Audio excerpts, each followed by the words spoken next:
जय श्री कृष्णा, जय श्री श्याम। प्रिय भक्तों, धार्मिक कक्षा में आपका स्वागत है। आज हम आपको एक कथा सुनाने जा रहे हैं जिसका शीर्षक है जन्माष्टमी, यानी जन्माष्टमी क्यों मनाई जाती है। आज हम इस कथा के माध्यम से आपको बताएंगे कि जन्माष्टमी क्यों मनाई जाती है। बहुत समय पहले की बात है, मथुरा के राजा उग्रसेन हुआ करते थे। उनके एक बेटा और एक बेटी थी। बेटे का नाम कंस था और बेटी का नाम देवकी था। कंस बचपन से ही बड़ा क्रूर, अभिमानी और अत्याचारी स्वभाव का था। देवकी बड़ी सौम्य सरल स्वभाव की थी। कंस जैसे ही बड़ा हुआ तो उसने अपने पिता उग्रसेन को सिंहासन से हटा करके और स्वयं मथुरा का राजा बन करके बैठ गया और अपने पिता उग्रसेन को उसने कारागृह में डाल दिया। कंस अपनी बहन देवकी को बड़े लाड प्यार से रखता था और उसने अपनी बहन देवकी का विवाह यदुवंश के वीर वसुदेव जी से करने का निश्चय किया।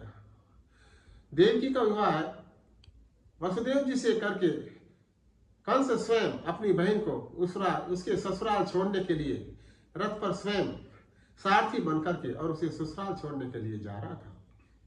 रास्ते में जब वो पहुंचा तो रास्ते में आकाशवाणी हुई, हे कंस, जिस बहन को तू इतने लाड प्यार से उसके ससुराल छोड़ने के लिए जा रहा है, उसी बहन की 8वीं संतान तेरे विनाश का कारण बनेगी, तेरा काल बनेगी। इस आकाशवाणी को सुन करके कंस क्रोध में, गुस्से में लाल हो गया, उसका मुंह लाल हो गया और उसने अपनी तलवार को निकाला और देवकी का वध करने लगा। जैसे वो देवकी का वध करने लगा तो वसुदेव जी बीच में आकर के खड़े हो गए और हाथ जोड़ करके कंस से कहने लगे, हे राजन, देवकी को मारो मत, उसकी प्रत्येक संतान हम आपको सौंप देंगे, आप जो चाहे वो कर लेना।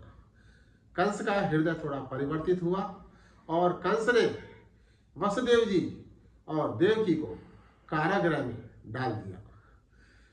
जैसे जैसे संतान होती गई, एक एक करके वसुदेव जी ने और देवकी ने अपनी 6 संतानों को कंस को सौंप दिया और कंस ने उनकी निर्मम हत्या ही कर दी। जब 7वीं संतान देवकी के गर्भ में थी तो भगवान की माया से वह संतान गोकुल में रोहिणी के गर्भ में चली गई। जैसे ही 8वीं संतान मां देवकी के गर्भ में आई, कंस सोचने लगा यही मेरा काल बनेगा। और भक्तों, प्रिय भक्तों, भाद्रपद की अष्टमी को बिल्कुल अंधेरी रात थी, कृष्ण पक्ष था और रोहिणी नक्षत्र में भगवान ने देवकी के गर्भ से जन्म लिया और मां देवकी की गोद में भगवान शंख, चक्र, गदा और पद्म लिए उनकी गोद में खेलने लगे।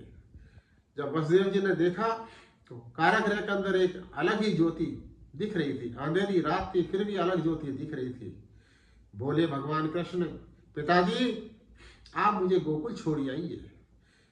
जैसे भगवान ने उनको कहा कि मुझे गोकुल छोड़ आइए तो वसुदेव जी ने टोकरी में भगवान श्री कृष्ण को लिया और देखो भगवान की ऐसी माया फैली कि जो पहरेदार थे वो गहरी निद्रा में सो गए।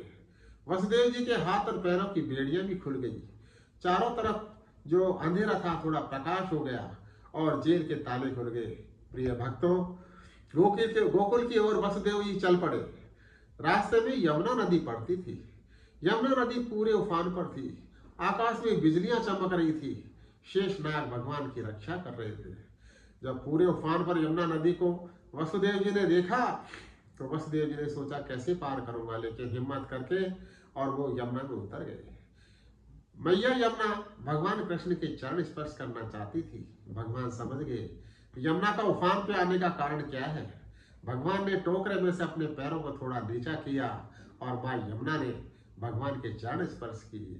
प्रिय भक्तों, चरण स्पर्श करते ही यमुना मैया बिल्कुल शांत हो गई और वसुदेव जी भगवान कृष्ण को लेकर के गोकुल पहुंच गए।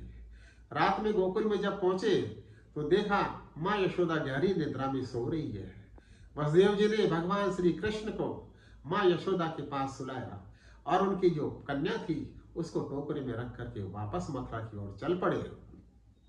जब मथुरा उनको रात में आकर के पहुंचे तो जैसे ही कारागृह के अंदर वो उस कन्या को लेकर के पहुंचे तो वसुदेव जी के फिर से वापस हाथ पैरों में बेड़ियां लग गई, जेल के ताले लग गए और सुबह होते ही देखा सारे पहरेदार खड़े हो गए। सुबह होते ही पता चला माँ देवकी के एक जन्म हुआ है, कन्या का जन्म हुआ है। तो कंस ने सोचा ये क्या, 8वां पुत्र होना था लेकिन कन्या हो गया, लेकिन फिर भी उन्होंने अपनी उस कन्या को कंस को सौंप दिया। कंस जैसे उस कन्या को मारने लगा तो उसके हाथ से छूट करके कन्या आकाश में चली गई और आकाश में जाने के बाद आकाश से आकाशवाणी हुई, हे दुष्ट, तू मुझे क्या मारता है, तुझे मारने वाला तो गोकुल में पैदा हो गया है। कंस का बिल्कुल देखे तो अचंभित हो गया, ये हुआ क्या कि होना तो लड़का था लेकिन ये शक्ति रूपा कन्या कहां से हुई। और कंस गुस्से में लाल बबूला हो गया और कंस ने चारों तरफ ये ऐलान कर दिया कि इस दिन जितने भी बच्चे पैदा हुए उनको सबको मार दिया जाए। दुष्ट और क्रूर प्रकृति का था। लेकिन भक्तों, जब जब हुए धर्म की हानि, बाढ़े अधर्म अभिमानी, जब जब भी इस पृथ्वी पर धर्म की हानि हुई है ना, भगवान ने अवतार जरूर लिया है। शुरू से ही कंस ने गोकुल का पता चल गया कि वहां पर वो बालक है, तो शुरू से उसने उस बालक को मारने के लिए नाना तरह के प्रयास किए, लेकिन उसका कोई भी प्रयास सफल नहीं हो सका। और अंत में जाकर के उस दुष्ट कंस का भगवान कृष्ण ने अंत किया, उसको मारा और उनके नाना थे उग्रसेन जी, उनको कारागृह से मुक्त करवाया और अपने माता और पिता को भी जेल से मुक्त कराया। जय श्री श्याम, जय श्री कृष्णा। प्रिय भक्तों, उसी दिन से हम भगवान श्री कृष्ण के जन्मदिन को जन्माष्टमी के रूप में मनाते हैं। जय श्री श्याम।